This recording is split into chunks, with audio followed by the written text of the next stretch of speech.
niyo magpalamig ngayong tag-init? Ang Lido Beach sa Kawit, Cavite ang swak na swak para sa inyo. Mula sa Manila, makakarating kayo dito mula 30 minuto hanggang 45 minuto kung dadaan sa Cavitex.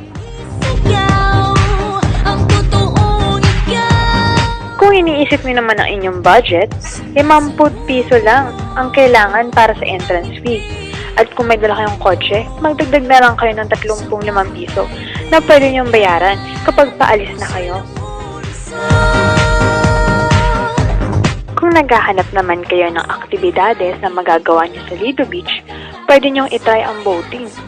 Botong-boto kami dito dahil sa halagang 200 at 50 piso kada isang tao, pwede na kayong mag-boating kasama si Kuya. May kasama na kayong tour. Tapos, may iikot nila ang ibang parte ng dagat.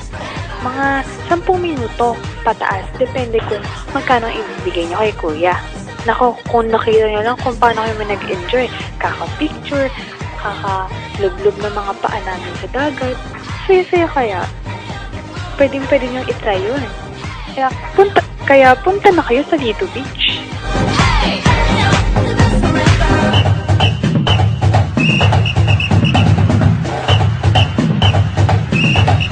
Sa aking pag-alis dito sa Pilipinas, ano kaya ang nasa hinaharap? Bit-bit ko ang takot ng paggastos. Dahil uso naman talaga sa New York ang para di pa pahabain pa, ito ako na naglalabas ng mga komento at mga reklamo kung gaano kalamig sa New York. Oo, typical sa ating mga Pinoy ang excitement na makakita ng snow o niebe. Masaya, pero nakakamatay sa lamig. Lalo na tayong mga Pilipinong sanay sa init.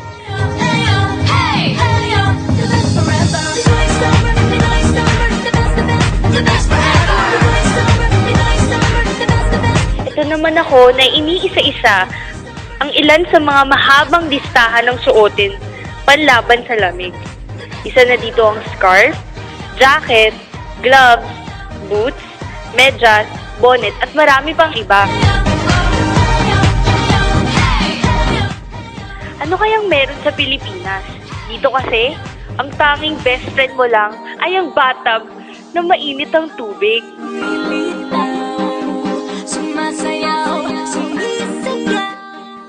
Oo, maganda nga sa New York. Kaso tignan nyo naman, umuulan. Isipin nyo na lang kung gaano kalamig dito. Hay nako, gusto ko na talagang umuwi. Uuwi na ako guys, hintayin nyo. Habang iniikot-ikot ko kayo dito sa New York, nandito tayo sa Times Square. Namimiss ko na yung barkada ko. Kaso, tingnan nyo, umuulan. Masaya sana mamili, pero umuulan. Nai-imagine nyo ba kung gaano kalamig dito? Kaya, hintayin nyo ako guys. Uuwi na ako. Miss ko na ang barkada.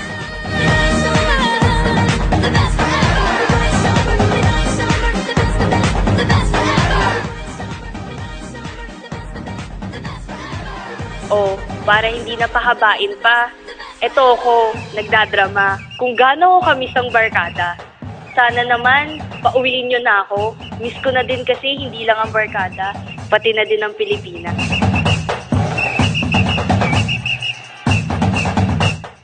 Kahit na masaya magbakasyon dito sa New York, wala pa rin tatalo sa summer sa Pilipinas.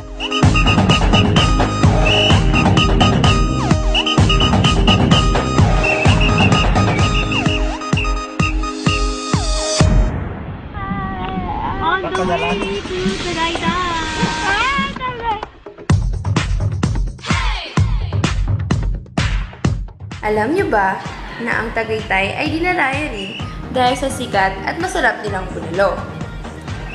Sa katunayan nga, nung kumain kami sa Alegres Canteen, nakapanayam namin ang may-ari nang nanalo din sa isang patimpalak sa pagluluto ng bulalo.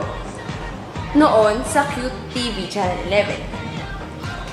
Siya ay nanalo dahil sa kakaiba niyang timpla ng bulalo. Para sa inyong kaalaman, sa halagang 410 piso, makakakain na ang 4 na tao. May bulalo na, may kanin pa. Kung gusto niyo rin ng iba pa, masarap din ang sisig Nagkakahalaga naman ito ng 250 piso. Hindi lang yun. Dito rin sa Mahogany Market, maaari kayong makapili ng mga sariwang gulay, prutas, baka, at iba pa. Sa murang halaga. Ay, ang init talaga kanina. Kaya nga nandito tayo sa Tagaytay Picnic Room. Makakatipid ka na, malalamigan ka na, at mag-e-enjoy ka pa. Oo nga, sulit na sulit.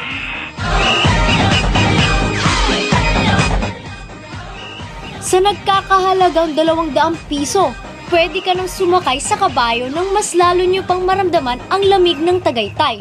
O kaya naman mag-zipline kasama ang kasintahan at cable car kasama ng buong pamilya sa halagang 250 piso kada tao.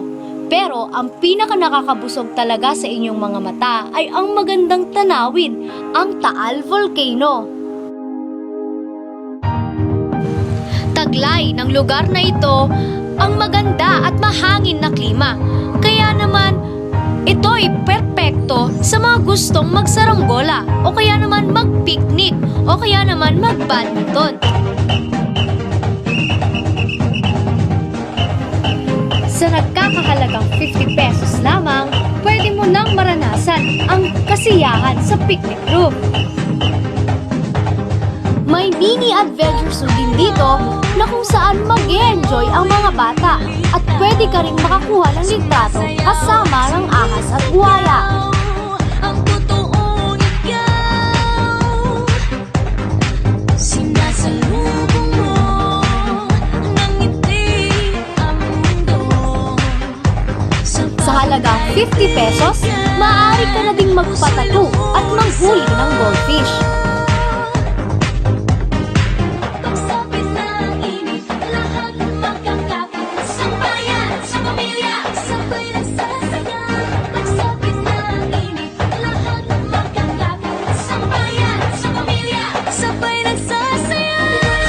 Pinoy Summer, the best, the best forever. Pinoy Summer, Pinoy Summer, the best, the best forever. Pinoy Summer, Pinoy Summer, the best, the best forever. Pinoy Summer, Pinoy Summer, the best, the best forever.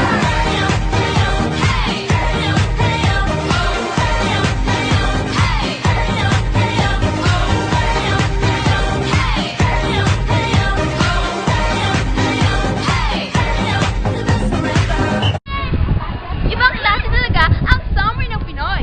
Mapamayaman, mapamahirap, mapabata, o mapamatanda, lahat masaya! Lalo na kapag kasama ang inyong pamilya at kasama ang inyong mga kabarkada.